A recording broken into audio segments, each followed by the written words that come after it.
नमस्कार। मैं हूं बाबा विजयेंद्र। आप देख रहे हैं द डायलॉग का व्यूज रूम। व्यूज रूम में आज चर्चा करेंगे देश की जो नासूर स्थिति है बेरोजगारी को लेकर के। भूख, बेबसी, बेकारी और बजबजाती जिंदगी की जंग लड़ रही युवा शक्ति की बात आज हम करेंगे अपने व्यूज रूम में। आज द डायलॉग की इस व्यूज रूम में इसी विषय के जानकार प्रख्यात अर्थशास्त्री पत्रकार मनोज इस सुलगते सवाल पर अपनी राय रखेंगे। उस राय का अर्थ किसी दल के अभाव को ढकने का उपाय नहीं होगा। जब मनोज उपाय सुझा रहे होंगे तो विपक्ष की आवाज को बुलंदी देने के लिए नहीं कर रहे होंगे, बल्कि बेरोजगारी के जो प्रश्न हैं और बेरोजगारी के प्रश्नों पर जो रखे हुए भारी पत्थर हैं वे क्यों नहीं हटाए जा रहे हैं, क्या है मजबूरियां। और इस देश के नौजवान ने आजादी के बाद सब प्रयास कर लिए, जिसको आप कहते हैं बिहार के शब्दों में देश के नौजवानों ने सारे कर्म कर लिए, पार्टियां बदल ली, झंडे उठाए, झंडे छोड़ दिए, डंडे उठाए, पार्टियां बदली, सरकार बदली, पकोड़ा तला, लेकिन उनकी किस्मत बदली नहीं है। सब कुछ बदल डाला, सरकार भी बदल डाला, अपनी दलीय प्रतिबद्धता को भी बदल डाला, एक नई आस को लेकर के, एक स्वर्णिम सुबह को लेकर के, बेहतर भविष्य हो कि घर में बेसहारा मां आंचल से आंसू पोंछती नजर आती है कि मेरे बेरोजगार बेटे को काम मिल जाए। बाप की पथराई निगाह खोजती है कि मेरी संतान बेरोजगारी का दंश ना झेले, उनके हाथ में भी कुछ रोजगार हो जाए, उनका जीवन भी सुरक्षित हो। घर की कुमारी बहन भी इंतजार करती है अपने सुरक्षित भविष्य को लेकर के। ना जाने एक नौजवान के रोजगार से कितने प्रश्न जुड़े हुए हैं, कितने लोगों के अरमान जुड़े हुए होते हैं।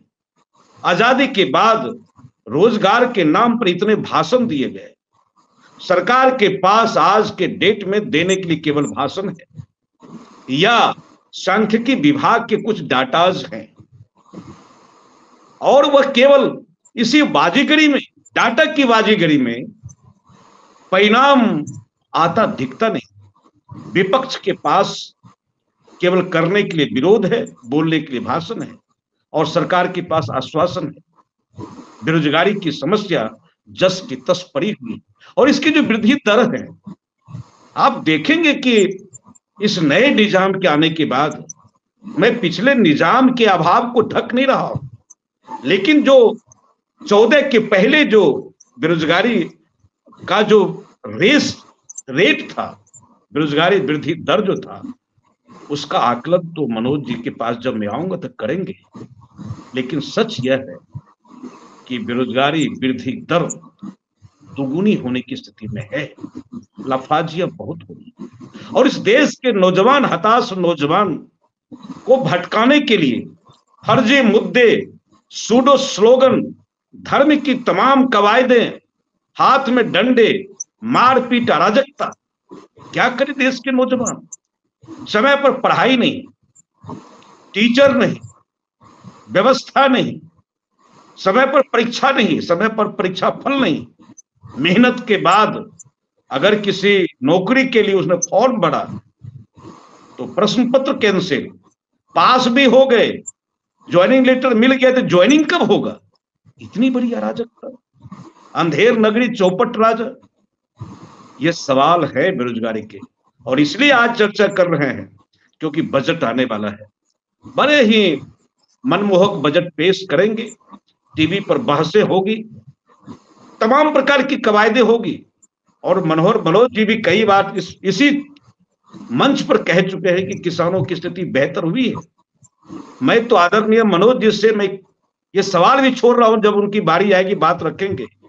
जिस दिन भारत का किसान अपने बेटे को किसान बनाना शुरू करेगा कि मेरा बेटा किसान बनेगा, तो निश्चित रूप से सरकार की तमाम घोषणाएं, वादे तब लगेगा कि यह वादा पूरा हो रहा है, एक किसान अपने बेटे को किसान बना रहा है। किसान की बदहाल स्थिति, क्योंकि रोज मेरी जिंदगी खेती से जुड़ी हुई है, बदन पर कपड़े नहीं है, भूखा है, वो तबाह है, कर्ज के बोझ से लदा है, कहां लेकर के जाएंगे? और उसके बच्चे बेरोजगार नौजवान बेटे क्या करेगा वो?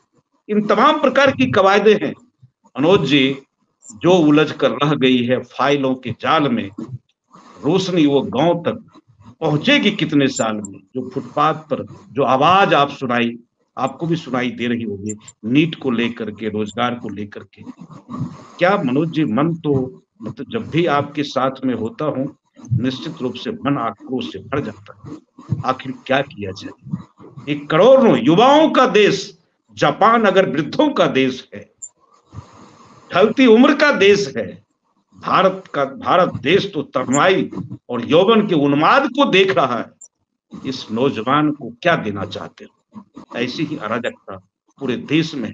और आज चर्चा मैं कर रहा हूं, आज एयर इंडिया की बहाली को लेकर के पिछले दिनों एक प्राइवेट कंपनी की कुछ सीटों की बहाली के लिए हजारों नौजवान, 25 से 50 हजार नौजवान, कभी हम लोग सिनेमा का टिकट कटाते थे, कपड़ा उपड़ा खोल करके टिकट कटाने के लिए पागल होते थे। जो भीड़ देखते हैं तब सरकार का चेहरा उजागर होता है। सरकार मतलब केवल इसी सरकार की नहीं, तमाम सरकारों का ये जो चेहरा जो बेनकाब होता है।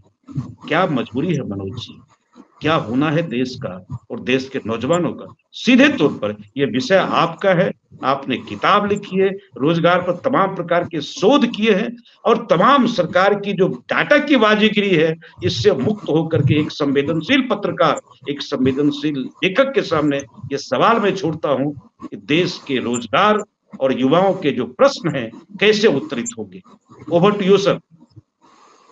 बेरोजगारी इस देश का 12 मासी और न जाने कितने दशकों से 3 बड़े फंडामेंटल इश्यूज में से एक रहा है। महंगाई, बेरोजगारी और भ्रष्टाचार। ये इशू कभी खत्म नहीं होते। ये न केन प्रकारेण हर पॉलिटिकल रिजीम में, हर चुनाव में और हर पब्लिक विमर्श में ये 3 जो है ये टॉप फंडामेंटल मुद्दे होते हैं। और बेरोजगारी के एक नहीं अनेकानेक पहलू है।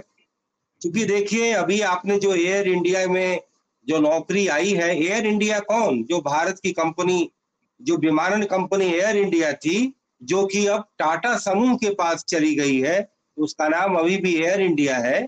एक तरह से वो टाटा एयर इंडिया है। वहां नौकरियों के इश्तेहार निकले, शायद 1800 कोई पद के लिए निकले, लेकिन वहां पर अचानक जी 600 पोस्ट, 600। अच्छा, मात्र 600, लेकिन 18,000 से ज्यादा लोग जो है वो अचानक उमड़ पड़े, इतनी ज्यादा भीड़ आ गई। देखिए, रोजगार जो होता है ना, वह एक तरह जो हमारे यहाँ का जो तरीका है रोजगार मिलने का, वह एक लाइफ टाइम अचीवमेंट होता है। वह रोज रोज की घटना नहीं है कि आज हमें ये चीज पाना है तो लाइन में लग जाओ और पालो। पूरे जीवन में जो रोजगार हमारे यहाँ जो पक्का रोजगार है, वह लाइफ में एक बार मिलता है। और हमारे यहाँ इसी वजह से ये कहा जाता है कि रोजगार की स्थिति वो है जो ऑर्गेनाइज्ड रोजगार, जो पक्का रोजगार, जिसमें कि आपके जीवन की पूरी आर्थिक सुविधा और सुरक्षा सुनिश्चित हो जाती है। एक आप तय समय के लिए पूरे तौर पर आपकी एक तरह से आर्थिक सुरक्षा की गारंटी हो जाती है। वह रोजगार आज डिमांड और सप्लाई का ऐसा मिस इक्विलिब्रियम है कि यदि आप मिल गए तो लोग कहते हैं कि भगवान मिल जाएंगे, लेकिन आपको रोजगार और नौकरी नहीं मिलेगी। देखिए, रोजगार के आपको पहले, अगर भारत में रोजगार की बात होती है तो पहली बात कि भारत में 3 तरह के रोजगार हैं और भारत में 3 तरह के बेरोजगार भी हैं। एयर इंडिया की नौकरी की बात आई तो आपने कहा, लेकिन साथ साथ इसी दिल्ली में, इसी देश की राजधानी दिल्ली में हजारों जो है मकान बन रहे हैं, लाखों मकान बन रहे हैं। कहीं पर जो है अपार्टमेंट बन रहा है, कहीं शॉपिंग कॉम्प्लेक्स, कहीं मल्टीप्लेक्स, कहीं पर मॉल बन रहा है, कहीं पर छोटे बिल्डर फ्लैट बन रहे हैं। तो वहां भी तो रोजगार मिलता है। इसके अलावा आप जो उसमें कैजुअल मजदूर जाते हैं, थोड़े सेमी स्किल्ड मजदूर जाते हैं, कुछ स्किल्ड मजदूर जाते हैं, तो उसका भी एक मार्केट है डिमांड और सप्लाई का। और पढ़ने वाले लोग जो है उनका मार्केट है, यानी कि कैजुअल लेबर, स्किल्ड लेबर और हाईली एजुकेटेड लेबर, इस तीनों क्षेत्र के रोजगार है और तीनों के बेरोजगार भी हैं। तो तीनों फील्ड का अपना एक डिमांड और सप्लाई की भी बात है। भारत में जो सनसनी मच रही है रोजगार और बेरोजगार दोनों को लेकर के, वह है शिक्षित नौकरियों का, यानी कि संगठित क्षेत्र की नौकरियों का। और उसके दो एम्प्लॉयर कौन है? सबसे बड़ी एम्प्लॉयर, सबसे बड़ी रोजगार प्रदाता तो खुद सरकार ही है। और सरकार के बाद जो है निजी क्षेत्र है। निजी क्षेत्र में भी दो कैटेगरी है। एक संगठित क्षेत्र है जो कि केवल 5 या 7% जहां वर्क फोर्स को एक तरह से नौकरी मिलती है। बड़े बड़े जो कॉर्पोरेट समूह है, टाटा है, रिलायंस है, अदानी है, या और भी कई सारी कंपनी है, करीब 1000 की लगभग बड़ी कंपनीज है। उसके बाद मीडियम स्टेज की कंपनी है, फिर उसके बाद छोटी कंपनी है। सरकार का जो लेबर लॉज है उसमें भी कानून बना हुआ है कि जिस जगह 10 से ऊपर जो है नौकर काम करते हैं वहां ये श्रम कानून लागू होगा। इसी तरीके से कई जगह जहाँ हजारों लोग हैं, लाखों लोग हैं, तो हमको अलग अलग कैटेगरी की हर तरीके से पूरी तौर पे उसकी व्याख्या करनी होगी। आपने कहा सरकारों का हवाला दिया, तो अगर केवल हम मौजूदा मोदी सरकार की बात करें तो 2014 में जब ये सरकार आती है तो आर्थिक क्षेत्र में एक नई आशा उनको जगी जो कि नई आर्थिक नीति से आस लगाए हुए थे कि ज्यादा इन्वेस्टमेंट होगा, चाहे वो विदेशी या देशी होगा, ज्यादा विकास दर हासिल होगा। जब विकास दर जब ज्यादा आएगा तो रोजगार, मांग, उत्पादन, सरकार के राजस्व में बढ़ोतरी सब होता है। आजकल अर्थव्यवस्था में एक ही ऐसा फैक्टर है जिस पर सबकी निगाहें होती हैं कि ऊंची विकास दर होगी तो पूरा आर्थिक साइकिल घूमेगा। दूसरा, अगर सरकारों की बात करें, जो भारत में जो एक परंपरा बनी कि जब यूरोप में औद्योगिक क्रांति आई और मार्क्सवाद का आगमन हुआ, तो जो श्रमिकों का शोषण होता था वह पूरे देश, पूरी दुनिया में एक नया इकोसिस्टम बना जिसमें कि हर मजदूर के लिए काम के घंटे, वर्किंग कंडीशन, उनकी बेहतर मजदूरी, उनके भत्ते, उनके तमाम छुट्टियां, उनके पेंशन, यह तमाम सुविधाओं से पूरा देश, पूरी दुनिया का जो श्रमिक वर्ग है वो उससे युक्त हो गया। फिर एक दौर ऐसा आया कि हम उत्पादन में क्या उत्पादन हो रहा है या सरकार को क्या ऑफिसों में वर्क की प्रोडक्टिविटी हो रही है, लेकिन श्रमिकों के लिए और कामगारों के लिए, खास करके व्हाइट कॉलर जॉब के लिए सारे लेबर कानून उनके लिए सुरक्षा कवच लेकर के बने थे। तो फिर देश में सबको सरकारी नौकरी या प्राइवेट सेक्टर में जो जो ऑर्गेनाइज तबके हैं जहां पर कि श्रम कानून सारे लागू होते हैं, उसके लिए जबरदस्त ललक बढ़ गई और फिर उसकी इतनी डिमांड हुई, उस हिसाब से सप्लाई नहीं हो रही थी। तो इस दोनों में समय के अंतराल में एक असंतुलन आ गया। और फिर जब एक कैपिटलिज्म का जो नया दौर आया तो उसमें कहीं ना कहीं जितने जो श्रमिक वर्ग हैं उनकी कब फायरिंग हो जाए, कब उनको हटा दिया जाए, कब उनको जो है लॉकआउट कर दिया जाए। क्योंकि हड़तालों का एक लंबा दौर चला। आप याद कीजिए, बॉम्बे टेक्सटाइल इंडस्ट्री में बरसों जो है हड़ताल चले और एक ऐसा वक्त आया कि पूरी टेक्सटाइल इंडस्ट्री को बंद कर देना पड़ा और लाखों टेक्सटाइल वर्कर बेरोजगार हो गए और एक अलग सामाजिक आर्थिक समस्या उसी महाराष्ट्र और बंबई में उत्पन्न हुई। इसी तरीके से कलकत्ता में। मनोज जी, एक प्रश्न और जानना था आपसे। मैं ये करूं कि पिछले 10 साल में कांग्रेस के ऊपर कई प्रकार के कलंक हैं, कई क्वेश्चन है। उन्होंने रोजगार की दिशा में बहुत बेहतर प्रयास, अब मनरेगा को छोड़ दीजिए, जो गांव ग्रामीण रोजगार पैदा करने की जो उनकी न्यूनतम गारंटी योजना थी उनको छोड़ दिया जाए। मोदी सरकार के आने के बाद एक तो यह है कि नए रोजगार के अवसर पैदा नहीं किए गए और जितने रोजगार थे पहले से उनके रोजगार छीने गए, चाहे डिमोनेटाइजेशन के दौर में, चाहे कोरोना काल में, या जीएसटी को लेकर के जो अराजकता हुई, बड़े पैमाने पर नौकरियां गायब कर दी गई, हटाए गए, कुर्सियां छीन ली गई और नौजवान बेरोजगार हुए। आपको क्या लगता है कि सरकार से जो आशा थी नए रोजगार पैदा करने की, जो रोजगार मिले हुए हैं उसको और ताकतवर बनाने की, कहाँ कमी रह रही है इस हुकूमत को आगे बढ़ने में, ये जानना चाहता चाहता है ये चौपाल जी। देखिए देखिए, मैं सबसे पहले बता दूं कि जो भारत में रोजगार का जो पूरा स्टेटस है, वो जी ये है कि सरकार ने एक तरह से अपने मतलब कि पैसे बचाने के लिए, अपने खजाने पर बोझ कम करने के लिए, जितने लोग सेवानिवृत्त हो रहे थे या सरकार के जितनी सैंक्शन रिक्तियां थी या जितने भर्तियां थी जो कि होनी चाहिए, आप कोई एहसान नहीं करते, आप कोई रोजगार को खैरात में नहीं बांट रहे, सिस्टम की जरूरत है, नहीं तो सिस्टम में सारी योजनाएं सरकार की, विकास की, कल्याण की और राहत की, वो सफर करेंगी, क्योंकि आपका वर्क फोर्स होना चाहिए। लेकिन सरकार उससे इसलिए बचती रही कि वो परमानेंट नौकरी नहीं देना चाहती थी, तो वो लोग हमारे सरकार पर बोझ बने और वो अनप्रोडक्टिविटी और अनुत्पादकता का जो माहौल सरकार में है, कि कुछ जगह तो काफी काम होते हैं, जैसे बैंकों में जाइए तो कोई वर्क फोर्स आपको खाली नहीं बैठा मिलेगा, लेकिन वही सरकारी विभागों, मंत्रालयों और महकमों में जाइए तो लोग जो है 11 बजे आएंगे, 1 बजे लंच करेंगे, 4 बजे जो है निकल जाएंगे। क्या उनकी प्रोडक्टिविटी है, जनता और कस्टमर के प्रति क्या उनकी देनदारी है, उसका कोई हिसाब किताब नहीं होता। जी लेकिन प्राइवेट सेक्टर में बिल्कुल उलट स्थिति है। प्राइवेट सेक्टर में अगर कंपनी को अगर 3 वर्कर की जरूरत है तो पैसा बचाने के लिए वो 2 वर्कर में काम चला लेगी। अगर उनको लगता है कि ये 7 घंटा काम कर रहा है, पूरा काम नहीं कर रहा है, तो उनकी कभी भी नौकरी निकाली जा सकती है, क्योंकि वहां श्रम कानून उतने मजबूत नहीं होते हैं। तो एक घोर असंतुलन की स्थिति है।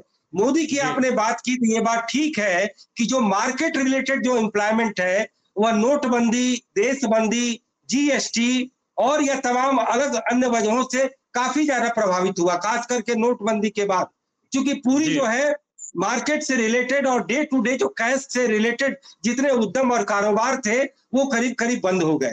लेकिन नरेंद्र मोदी ने पिछले 10 सालों में अलग अलग क्षेत्र और समस्याओं के लिए जो अपना जो एक तरह से डॉक्ट्राइन दिया, उसमें रोजगार को लेकर के अधिक से अधिक खाली पड़े सरकारी नौकरियों को देने के बजाय वह स्वरोजगार का ज्यादा नारा देती नजर आई। उसने कहा लेकिन कि उसका जो कहाँ ग्राउंड पर मनोज जी, एक तो विपक्ष ने मजाक उड़ाया, हम लोग भी मजाक उड़ाए थे अपने चैनल में, पकोड़ा तलने की बात है, ये बात नहीं, ठीक वो बात ठीक है कि बात है, मजाक कोई नहीं बुरा था। नहीं है, कोई बुरा हाँ, नहीं है। प्रधानमंत्री आज ने मैं कह रहा हूं ये कि कहा जी, ये कोई प्रधानमंत्री ने बुरा ये नहीं है। कहा जी पक्की नौकरी के बजाय हर आप व्यक्ति उद्यमी बने, आप जी रोजगार जी दें, रोजगार जी लेने के बजाय रोजगार देने की हैसियत बनाए। प्रधानमंत्री मुद्रा लोन योजना के जरिए 43 लाख करोड़ जो 22 करोड़ लोगों में जो ऋण दिए गए कि आप अपना कोई भी स्ट्रीट वेंडर से लेकर के कोई भी छोटा मोटा कारोबार 4-5 लाख लोन लेकर के करें। और दूसरा, उन्होंने जो पढ़े लिखे लोगों के लिए स्वरोजगार का जो घोषणा की कि स्टार्टअप बिजनेस, कि पूरे दुनिया में, भारत में एक स्टार्टअप का ऐसा इकोसिस्टम बने। देखिए, उनकी बातें विजनरी हैं, लेकिन जो एक नॉर्मल रूटीन का जो रोजगार है, जो सरकार में जिसकी जरूरत है और आप उसके बदले काम चलाए जा रहे हैं, वो बात गलत है। जैसे कि मैं जी 2 चीजें बात का आंकड़ा रखना चाहूंगा कि अभी जी लोकसभा चुनाव में बेरोजगारी एक बड़ा मुद्दा था, सरकार उसका कोई जवाब देती नजर नहीं आई। इंडिया ब्लॉक ने कहा कि हम 30 लाख नौकरी लाल किले के प्राचीर से 15 अगस्त को देंगे, नियुक्ति पत्र देंगे। मोदी सरकार ने उसकी कोई एक तरह से स्पष्टीकरण नहीं दिया। लेकिन अभी अभी रिजर्व बैंक का एक आंकड़ा आया है कि अभी करीब 8 करोड़ रोजगार जो है पिछले 8 सालों के अंदर में दिए गए, और इस बार रोजगार की बढ़ोतरी दर 6% है। ये आरबीआई का आंकड़ा आया है। प्रधानमंत्री जी नरेंद्र मोदी ने कहा कि देखिए, हमारे खिलाफ दुष्प्रचार हो रहा था और आंकड़े कुछ और कह रहे हैं। हमारा ये कहना है कि अभी भी केंद्र सरकार में स्पष्ट श्रम मजदूरी नीति नहीं होने की वजह से, रोजगार नीति नहीं होने की वजह से 15 लाख पोस्ट खाली है, सैंक्शन पोस्ट। जी राज्य सरकारों में 70 लाख पोस्ट खाली है, चाहे वो शिक्षा हो, स्वास्थ्य हो, पुलिस बल हो, अर्धसैनिक बल हो, भारत सरकार के रेलवे और डिफेंस में काफी हो। लेकिन यह सरकार में इतनी मतलब इच्छा शक्ति नहीं है कि वह तय कर दे कि देश के सारे लोगों को कॉन्ट्रेक्चुअल पर रखा जाएगा, अच्छे वर्किंग कंडीशन में काम के अनुसार दाम दिया जाएगा, तो इस देश में बेरोजगार और रोजगार प्राप्त लोगों के बीच की विभाजन रेखा मिट जाएगी। लोगों को ये नहीं लगेगा कि हम रोजगार में आ गए तो हम जिंदगी भर के लिए सुरक्षित हो गए, एक मनोज जी, और बेरोजगार हैं तो हमारे लिए कोई काम नहीं। निजी तौर पर मनोज जी एक बात तो बहुत अच्छी लग रही थी, जब स्टार्टअप की, स्किल इंडिया की तमाम प्रकार की योजनाएं जब मोदी जी ने घोषणा की, निश्चित रूप से उनकी सदा सहिता इच्छा बहुत बड़ी रही होगी ग्रामीण रोजगार को पैदा किया जाए। लेकिन जो तमाम चीजें हैं, जिस नौजवान के लिए 5 लाख की का जो लोन है, 1 करोड़ का लोन है, सच बात यह है कि ग्राउंड पर उन 5-6 नए जूते खरीद लेते हैं नौजवान, जूते घिस जाते हैं, बैंक उनको इंटरटेन करने के लिए तैयार नहीं है। यह जो केंद्र सरकार की घोषणा और ग्राउंड पर जो बेरोजगारों को जूझना पड़ता है, लड़ना पड़ता है, यह जो स्थिति है, कोई समन्वय नहीं है। ना तो उनकी नोडल एजेंसी, ना पार्टी के कार्यकर्ता, वो बीच में कोई कोऑर्डिनेशन का काम कि सरकार ने यह घोषणा की है। मैं मनोज जी देखता हूं कि एक नाई बगल में है आपके ऑफिस के बाहर में, वह मुश्किल से 100 रुपये का एक दर्पण लगा रखा है, 200-300 रुपया की 1000 की पूंजी लेकर के वो सैलून खोला है, पूरे परिवार को पाल रहा है। सब्जी बेचने वाले को देखते हैं, आम बेचने वाले को देखते हैं, तमाम प्रकार के छोटे छोटे जो वेंडर हैं, जिनको लगता है कि श्रम मूल्यवान है। कुछ लोग जो भारतीय समाज में जितने श्रम करने वाले लोग थे, उनको आपने आदमी माना नहीं, दोयम दर्जे का माना, घटिया माना। अच्छा श्रमिक है, मतलब शूद्र है, ये किसी कर्म के लायक नहीं। नहीं तो भारतीय समाज में जो चर्मकार थे, जो स्वर्णकार थे, जो कर्मकार थे, जो शिल्पकार थे, जिसकी ताकत के बल पर, जिनके श्रम के बल पर भारत कभी सोने का चिड़िया हुआ करता था। यह हाइपोथेसिस है कि क्या है, अलग बात है। हम बाजार मुक्त और सुरक्षित जीवन जी रहे होते हैं। अब जो स्थिति है, आपको लगता है कि जो स्थानीय चुनौतियां हैं बैंक की, अधिकारियों की, घुसखोरी की, अभी क्या है 50,000 रुपया में जो इंदिरा आवास देने की बात हो रही है, तो 50,000 रुपया पहले दे दीजिए तब आपको मिलेगा, तो मतलब भ्रष्टाचार का प्रकाष्ठा है। आपको लोन लेने के लिए जाना है तो 5 से 10% मैनेजर को दीजिए, उसको दीजिए। यह जो अराजकता है, इस अराजकता पर आपकी क्या समझ, इसको कैसे दूर किया जाए और सरकार को भी सहूलियत दिया जाए और इनको भी एक नई कार्य संस्कृति दी जाए? मनोज जी देखिए, कुल मिलाकर के सारे मुद्दे एक दूसरे से जुड़े हुए हैं, इंटर रिलेटेड है। चाहे वो भ्रष्टाचार हो, बेरोजगारी हो, या तमाम तरीके की गैर बराबरी हो। हम इस बात को कहेंगे कि रोजगार कोई खैरात नहीं है, रोजगार देश के सिस्टम की जरूरत है, नहीं तो ये सिस्टम नहीं चल पाएगा। तो हम ऐसी नीतियां बनाएं, ऐसा इकोसिस्टम बनाएं, ऐसा सिस्टम बनाएं कि हमारी अर्थव्यवस्था इस 145 करोड़ की आबादी को ज्यादा से ज्यादा रोजगार दे। तो मेरी निजी मान्यता है कि इस देश के हर महकमे में, चाहे वो प्राइवेट सेक्टर हो या पब्लिक सेक्टर हो, एम्प्लॉयमेंट ऑडिट किया जाए कि यहाँ पर क्या अधिक से अधिक रोजगार देने की क्या स्थिति है। दूसरा ये कि रोजगार कोई खैरात में नहीं दिया जाए कि हमने नौकरी दी, नियुक्ति पत्र पकड़ा दिया और वो 60 साल तक के लिए हमारे दामाद बन जाए सिस्टम के, और जनता के टैक्स मनी का पूरा दुरुपयोग हो। प्रोडक्टिव रोजगार हो। हमारे यहाँ प्रोडक्टिविटी का भी कल्चर नहीं है, हमारे यहाँ सफेद हाथी का कल्चर है, वह देश की अर्थव्यवस्था को खोखला कर रहा है।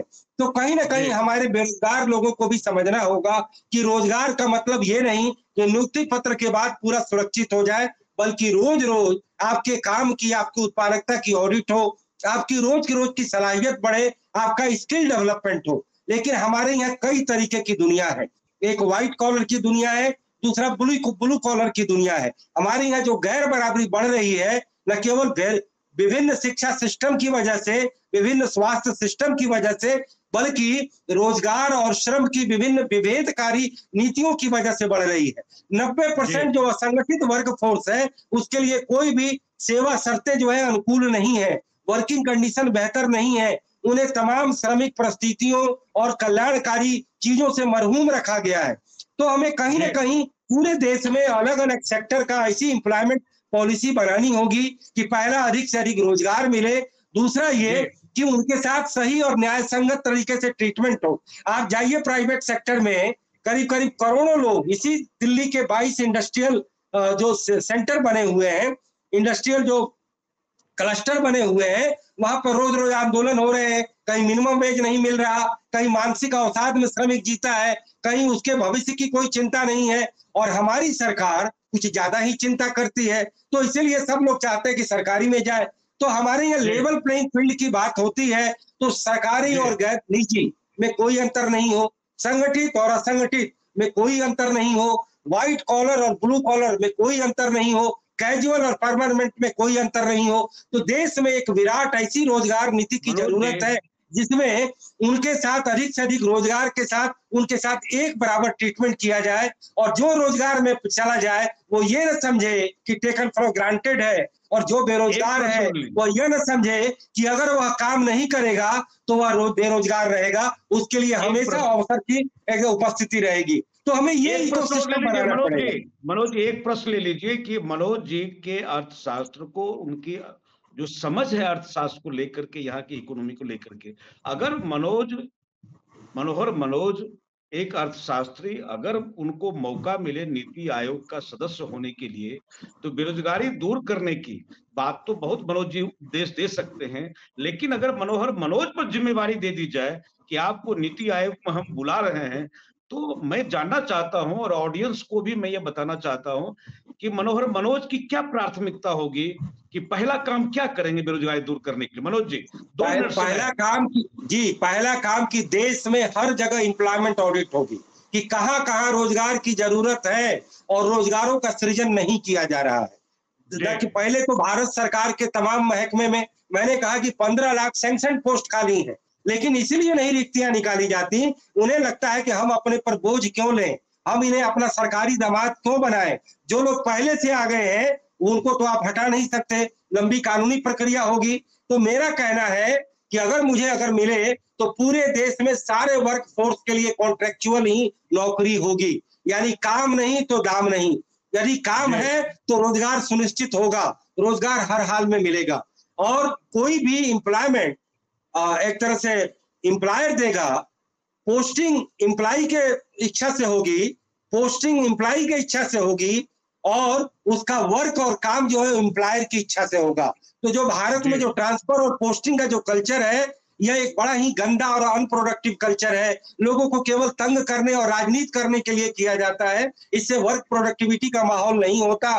तो हर व्यक्ति अपनी इच्छा अनुसार पोस्टिंग तो पाएगा, लेकिन काम अपने एम्प्लॉयर की इच्छा के मुताबिक उसे रोज करना होगा, यानी परफॉर्मेंस ऑडिट रोज रोज किया जाएगा। दूसरा कि जो रोजगार हम देते हैं उसमें जो हमारी लागत आती है उसका आउटपुट भी हम उसकी ऑडिट करेंगे, कि अगर हम जैसे बड़ी कंपनियों में कॉस्ट टू कंपनी होता है, कि अगर मारुति कंपनी एक एम्प्लॉय पर 20,000 खर्च करती है, न केवल वेतन में बल्कि कैंटीन, उसको एसी, उसको टेबल कुर्सी, उसको हर तरीके का पानी चाय, सबका कॉस्ट जोड़ा जाता है। तो सरकार में भी जब इसकी ऑडिट होगी तो हम चाहेंगे जी बहुत बहुत धन्यवाद मनोज जी। यह उम्मीद कर रहे हैं कि आप जैसे होनहार व्यक्ति निश्चित रूप से उस जगह पर जाए जो भाव के तल पर, संवेदना के तल पर, और अपनी समस्या मान करके देश के बेरोजगारों को अपने परिवार का सदस्य मान करके उनकी पीड़ा को महसूसते हुए उनके लिए एक मुकम्मल समाधान और ट्रांसपेरेंट व्यवस्था, कि जैसे हम मेट्रो में टिकट लेते हैं कोई दिक्कत, उसी प्रकार से यूनिवर्सिटी से निकले नौजवान को रोजगार मिले। समय हो गया है, कल फिर इसी व्यूज रूम में हम मनोहर मनोज के साथ हाजिर होंगे। तमाम सुलगते हुए सवालों का क्या संभव समाधान हो सकता है, गांव में रोजगार कैसे पैदा करेंगे, रोजगार के लिए कैसे हम एक आंदोलन का रूप देंगे, लोगों को प्रशिक्षित करेंगे जा करके, यह बात केवल कागज पर नहीं, बुनियादी तौर पर जमीन पर हमको करके दिखाना पड़ेगा। रोजगार पैदा करने के एक नए आंदोलन करने की जरूरत है। बहुत बहुत धन्यवाद मनोज जी, आपने समय दिया। कल ठीक इसी वक्त में व्यूज रूम में हम आपका स्वागत करेंगे और आपसे हम कुछ समझने का प्रयास करेंगे। नमस्ते।